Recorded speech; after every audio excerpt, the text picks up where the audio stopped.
Hello students, मैं विशाल गुप्ता आपका teacher. इस वीडियो में मैं आपको क्लास 11 सब्जेक्ट माइक्रो इकोनॉमिक्स का जो चैप्टर नंबर 4 हमारा चल रहा है, कंज्यूमर्स इक्विलिब्रियम आईसी एनालिसिस मतलब इन डिफरेंस कर्व एनालिसिस, उसको आगे कंटिन्यू कराने जा रहा हूं। और ये इस चैप्टर का लास्ट वीडियो है। इससे पिछले टॉपिक्स में अपनी पिछली वीडियोस में चैनल पे अपलोड कर चुका हूं, तो आप मेरे चैनल को सब्सक्राइब करना ना भूलें और वीडियोस देख के अपने नोट्स भी बना लीजिए और रिवीजन भी कर लीजिए। तो चलिए स्टार्ट करते हैं।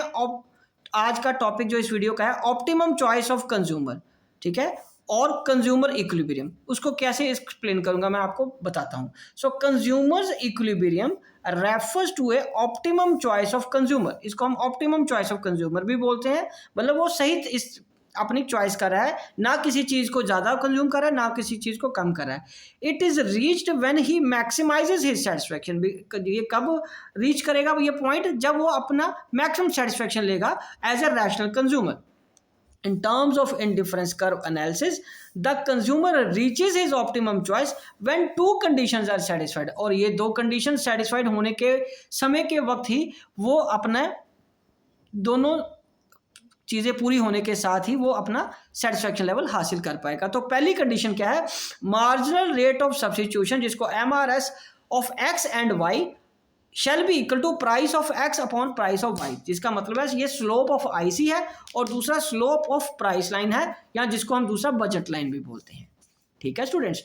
और उसके बाद है IC is convex to the point of origin, ठीक है, at the equilibrium for equilibrium. तो मतलब IC is convex at the origin to the point of origin at the point of equilibrium. मतलब आईसी है वो कन्वेक्स होनी चाहिए। Convex shape ऐसे होती है ना बेटा, आपको पता ही है कि कन्वेक्स शेप ऐसी होती है, ठीक है। ओरिजिन से ही वो कन्वेक्स होनी चाहिए पॉइंट ऑफ इक्विलिब्रियम पे, ये वाले पॉइंट पे।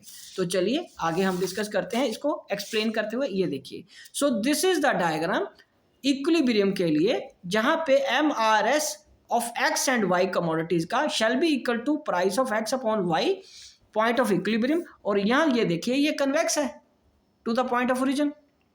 ओके, ये गुड वाई ले लिया हमने, ये गुड एक्स है, ठीक है जी। बहुत सिंपल डायग्राम है। So it is drawn on the assumption, ये इस एजम्पन पे ड्रॉ की गई है that the consumer is spending his given income across good X and good Y only and price of X and price of Y are given. Price of x and price of y are given. MRS x y shall be equal to price of x upon price of y.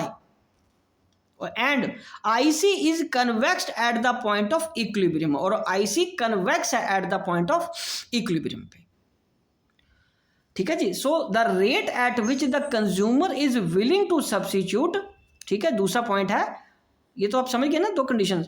So the rate at which the consumer is willing to substitute X for Y, कि वो X को substitute Y किससे करेगा, considers with the rate at which the market allows the consumer to substitute X for Y, कि वो इस तरीके से सब्सिट्यूट करेगा जिस तरीके से उसको मार्केट अलाउ कर रही है उसको चेंज करने के लिए, ठीक है जी। तो ये इसलिए ये पॉइंट ऑफ इक्विलिब्रियम आ रहा है कि वो कितना गेन करेगा किसी एक्स का वाई को सेक्रीफाइस करने के लिए, राइट स्टूडेंट्स। तो चलिए अब हम बात करते हैं कि इन दोनों कंडीशंस के पीछे रैशनल क्या है। सो पहला है कंडीशन 1, जैसे कि आपको पता है MRS of X and Y shall be equal to price of X and Y. तो slope of IC shall be equal to slope of price line, ये हमें पता है। और IC and price line are tangent to each other, वो एक दूसरे के टेंजेंट होने चाहिए, ठीक है स्टूडेंट्स।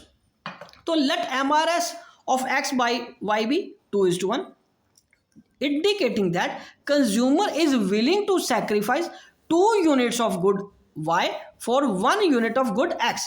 वो 2 यूनिट ऑफ x y के सेक्रीफाइस कर रहा है एक गुड या एक यूनिट और अचीव कर रहा है लेने के लिए x का, मतलब वो 2 सेक्रीफाइस करने के लिए रेडी है गुड x का एक यूनिट और कंज्यूम करने के लिए, ठीक है। और let price of X shall upon price of Y shall be equal to 2:1, indicating that the price of good X is 2 times the price of good Y, ठीक है। और that 1 unit of good X can be purchased in place of 2 units of good Y. Thus, when MRS XY is equal to 2:1 and PX/PY is equal to 2/1, ठीक है, and both are equal, the consumer must be in a state of equilibrium.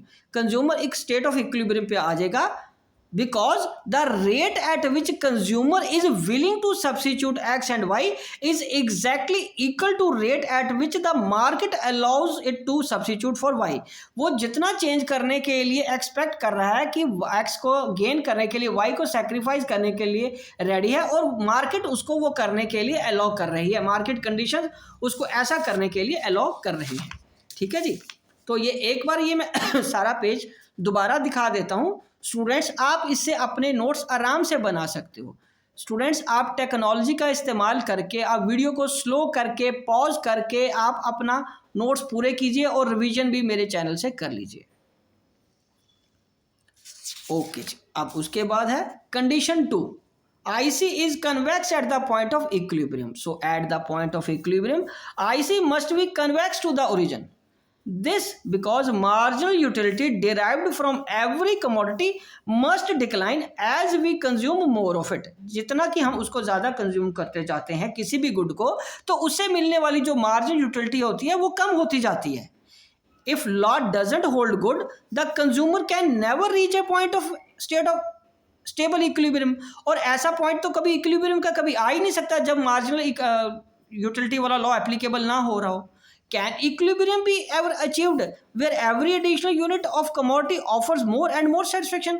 क्या ऐसा हो सकता है कभी कि हमेशा जितना यूनिट्स आप मर्जी कंज्यूम करते जाओ आपको मिलने वाली सेटिस्फेक्शन हमेशा बढ़ती ही जाएगी? सर्टेनली नॉट, शायद नहीं, और प्रैक्टिकली भी ये पॉसिबल नहीं है। सो ये दो कंडीशंस थी, ठीक है जी, रैशनल थे जो इक्विलिब्रियम के लिए इंपॉर्टेंट थे। तो इसी के साथ ये टॉपिक और ये वीडियो मैं कंक्लूड करता हूं और ये चैप्टर भी कंप्लीट हो जाता है। नेक्स्ट चैप्टर डिमांड के लिए आप मेरे चैनल को देखना ना भूलें, और यदि सब्सक्राइब नहीं किया हुआ तो ज़रूर सब्सक्राइब कर लीजिए। ओके जी, डन।